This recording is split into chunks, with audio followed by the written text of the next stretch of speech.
Recovering from an accident, I dropped a plate. My girlfriend scoffed. "Why are you so pathetic?" I said nothing then, but she's saying everything now that I'm gone. I'm a 28-year-old guy, and this story is a bit of a mess, to be honest. It's still ongoing, so I'm not sure how it will all play out. But I need to get it off my chest. I'll start with some context. I had an accident a few months ago, nothing major, but it left me with some lingering pain in my leg and back. It wasn't life-altering or anything, just enough to mess with my day-to-day life. I couldn't walk for long periods without being in pain, and I had to adjust to not doing a lot of things that I used to take for granted. The biggest change was that I couldn't work for a while, so I was at home a lot, trying to figure out how to manage my recovery. During this time, my girlfriend, Claire, was a huge help. I've been dating her for about 2 years now. She's normally kind and supportive, but, well, I think you'll see where this is going. One evening, I was sitting at the kitchen counter, trying to prepare something simple to eat. I was making a salad, nothing too complicated, just chopping up some veggies, and I had a plate on the counter. I was about halfway done when my leg gave out a little. I didn't fall, but I had to catch myself on the counter, and in doing so, I knocked the plate off the counter. It hit the floor with a loud crash, and I froze for a second, just staring at the shards of ceramic scattered across the tile. That's when Claire walked in. She was on her phone, as usual, and didn't look up right away. But as soon as she did, she saw the mess and just scoffed. "Why are you so pathetic?" she said, shaking her head like she was disgusted. I didn't say anything. I just stood there, feeling the heat rise in my chest. I've always had a bit of a short temper, but I don't like arguing, especially not over something so stupid. So I stayed quiet and bent down to start cleaning up the broken plate. She stood there, arms crossed, watching me for a moment before walking away. "It's just a plate," she muttered. "But seriously, you need to be more careful. You're always doing this." It wasn't the first time Claire had said something that stung, but this time, something felt different. I was already frustrated with my body for not cooperating, and hearing her call me pathetic in that moment just felt like the last straw. I kept cleaning, but inside, I was simmering. That night, I didn't bring it up. I didn't want to make a big deal out of it, and I figured maybe it was just a slip of the tongue. But over the next few days, things kept building. It wasn't just the plate, it was everything. When I needed help getting something off a high shelf, she'd roll her eyes. When I asked her to help me with something simple around the house, she'd huff and sigh like I was an inconvenience. I could tell she was getting more and more annoyed with me. At first, I thought maybe I was imagining it, but then she started making more comments, little digs here and there. "It must be nice to do nothing all day," she said when I mentioned how bored I was at home. And when I asked if we could take a weekend trip to the beach when I was feeling better, she replied, "Yeah, right. Like you're in any condition to be walking around a beach." I tried to brush it off. I really did. I thought maybe I was just being overly sensitive, but it just kept piling up. One day, I was trying to do a simple task, putting a load of laundry in the washer, and I dropped the basket. It wasn't a big deal. I was able to pick it up easily, but she saw it and immediately laughed, saying, "Maybe if you didn't spend all day sitting around, you'd be able to do this without dropping everything." That was when I started to question things. It wasn't just the little accidents or the lack of sympathy, it was the way she was treating me like I was a burden, like I was too weak, too incapable. I wanted to talk to her about it. I wanted to tell her how her words were cutting me, how it felt like she was changing. But I didn't. Instead, I kept my mouth shut, tried to make the best of things, and carried on with the relationship like everything was fine. But then things started to shift in a way I couldn't ignore. One evening, we were sitting on the couch watching TV when she casually mentioned how much easier it would be if she didn't have to take care of me all the time. "I've been doing everything around here," she said, "and it's honestly getting exhausting. You should be doing more, but it's like you're waiting for me to handle it all." Something inside me snapped. I didn't respond right away, but I felt my blood boil. I couldn't tell if it was the frustration of my own helplessness or the realization that she might not be the person I thought she was anymore. But the next day was when everything truly started to unravel. She invited a few friends over, And when I was trying to help set up for dinner, I dropped another plate, this time, one of her good ones. She stared at me with this disgusted look on her face before she muttered, "You really can't do anything without messing it up, can you?" The whole room went silent. Her friends were there, awkwardly glancing between us. It was like I was the joke. I left the room without saying anything, feeling this strange mix of humiliation and anger boiling inside me. I wasn't sure what to do next, but I knew I couldn't keep pretending everything was okay. I think that was the moment I started making plans. Not for the future of our relationship, but for what I was going to do next. The following days were tough. I could feel the tension growing between us, like this invisible wall had been erected and was slowly closing in. I tried to carry on as normal, but the little comments from Claire kept coming. Every time I asked for help with something, even something small like reaching for a cup in the cabinet, she'd act like I was asking for the world. And when I tried to explain how much her words were affecting me, she'd either roll her eyes or brush it off, saying things like, "You're just being dramatic," or "It's not a big deal." At first, I thought maybe it was just her being stressed, or maybe it was me, maybe I was being overly sensitive. But as the days passed, I began to realize something. This wasn't just a phase. It was a pattern, a toxic one. The worst part was that Claire wasn't just being dismissive of me. She was doing this in front of other people, her friends, family, even strangers. It was like she was trying to prove something, like she wanted to show everyone how pathetic I was, as if she had some sort of need to make herself look better by putting me down. I started to notice it more and more when we were around her friends. She'd make little jokes at my expense, and they'd all laugh like it was nothing. But it wasn't funny to me. It was humiliating. There was one night when she invited some of her friends over to our place. I was still struggling with some pain in my leg, so I was moving a bit slower than usual. I asked her to help me set the table, and without even looking at me, she waved me off. "You'll be fine," she said, like I was just making excuses. "Maybe if you didn't drop everything, you'd actually be useful." Her friend snickered, and I felt my face go red. But the worst part wasn't just that she was treating me like this. It was that she didn't even seem to care how much it bothered me. She wasn't apologizing or even acknowledging that she was hurting me. Instead, it felt like she was enjoying it, like she was getting some sort of twisted satisfaction from making me look incompetent in front of others. This went on for a few weeks, and during that time, I started pulling away. I stopped helping around the house as much, stopped initiating conversations, and honestly, I stopped caring as much. Every time I did, I just felt more and more like I was invisible, like I didn't matter to her. One evening, after a particularly bad argument, I had enough. Claire had gotten upset because I was moving slowly again, and instead of being understanding, she snapped at me in front of her friends. "I just don't get it," she said. "You're so pathetic. I have to do everything, and all you do is sit around feeling sorry for yourself." That was it. I couldn't take it anymore. I had been giving her the benefit of the doubt for so long, convincing myself that things would get better. But they weren't. They were getting worse. I didn't say anything at first. I just stood there, trying to hold back the tears of frustration. But when I finally spoke, it was with a calmness that surprised even me. "You know," I said slowly, "I've been thinking a lot about what you've been saying. And I'm done. I'm done letting you treat me like I'm worthless. I'm not your punching bag, and I'm not going to sit here while you make me feel small every chance you get." Her expression shifted, but it wasn't one of remorse. No, it was something colder, almost like she was annoyed that I was standing up for myself. "Oh, so now you want to play the victim?" She shot back, her voice dripping with sarcasm. How convenient. That was when it hit me. This wasn't just about me being weak or incapable to her. This was about control. She needed to feel superior, to feel like she was the one in charge, and she wasn't about to let me take that away from her. And if making me feel like I was nothing was how she did it, then so be it. But I was done. Over the next few days, I started to really think about my options. Claire wasn't just treating me poorly, she was manipulating me. She was using my recovery as an excuse to tear me down, to make me feel like I couldn't stand on my own 2 feet.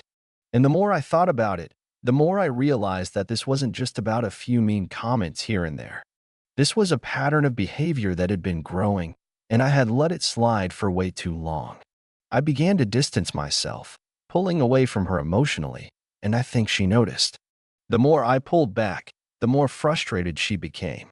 At one point, she even confronted me about it, demanding to know why I was acting so distant. "What's wrong with you?" she asked, looking genuinely confused. "Why are you being so cold? This is ridiculous." I didn't say anything at first, but I could tell she was getting agitated. I had no interest in explaining myself, especially since every time I tried, it seemed to go nowhere.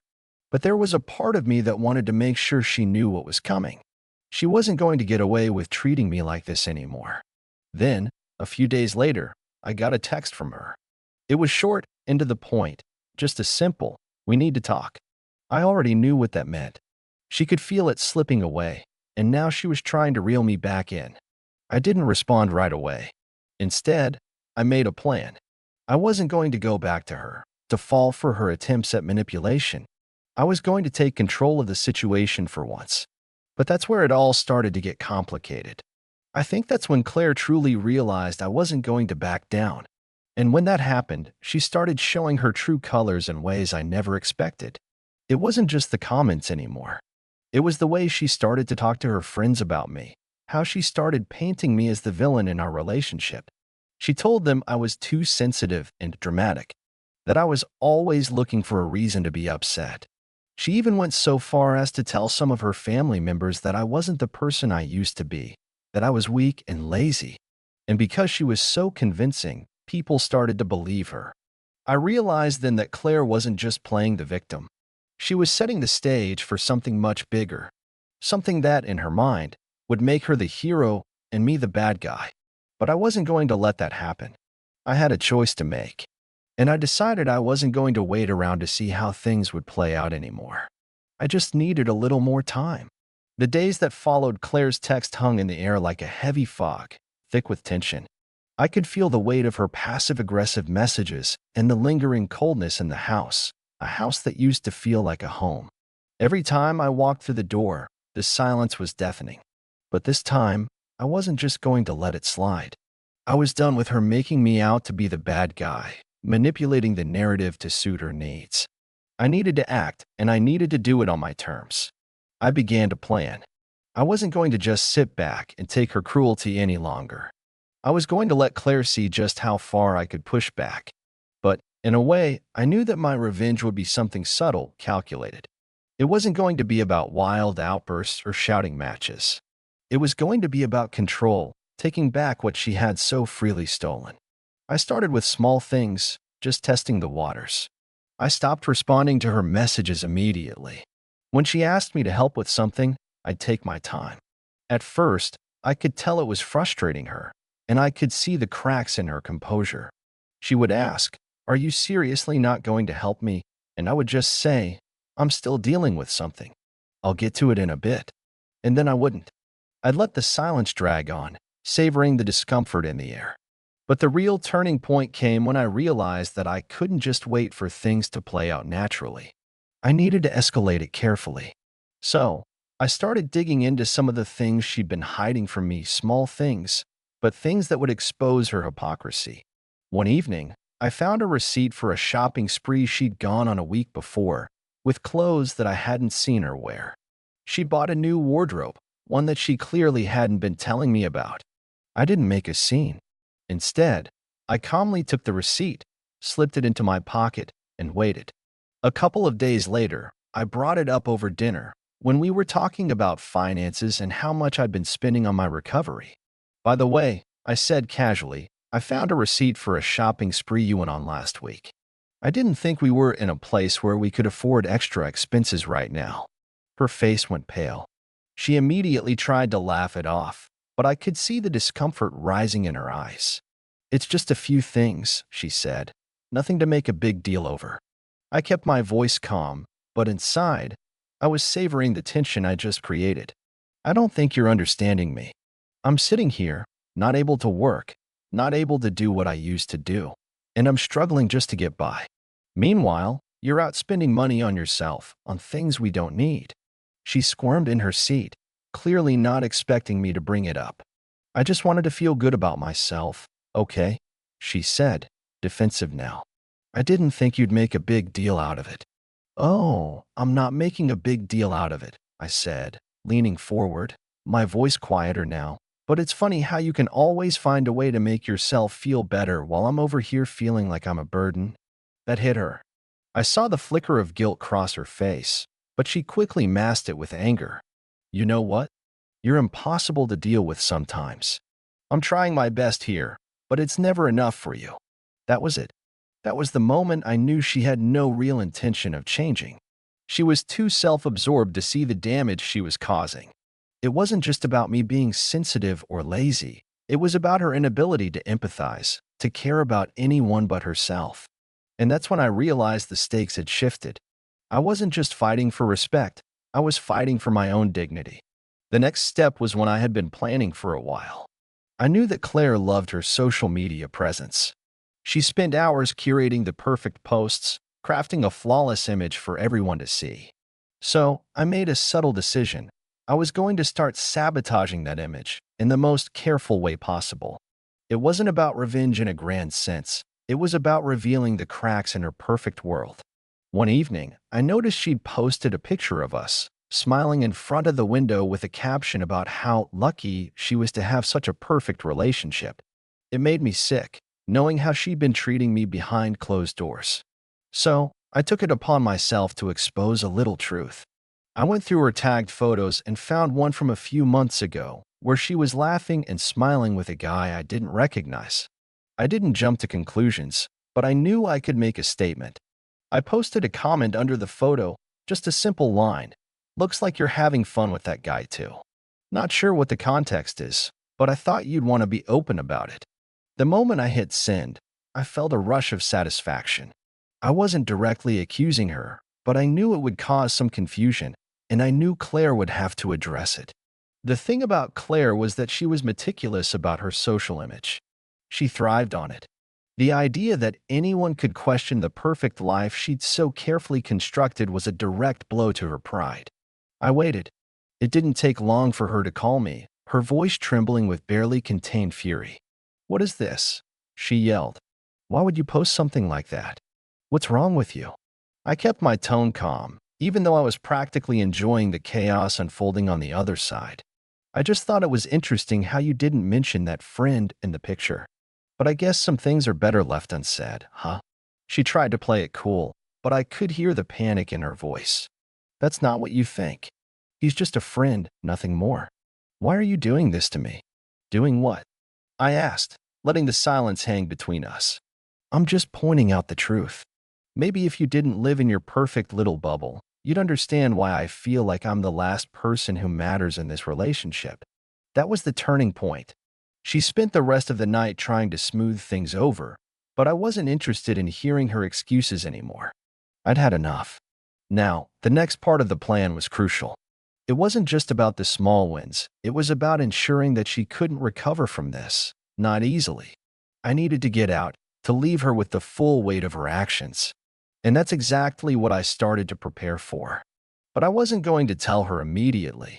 No, I'd do it when she least expected it. The tension between Claire and me reached a boiling point. The things I had done, the small cracks in her perfect image, had rattled her.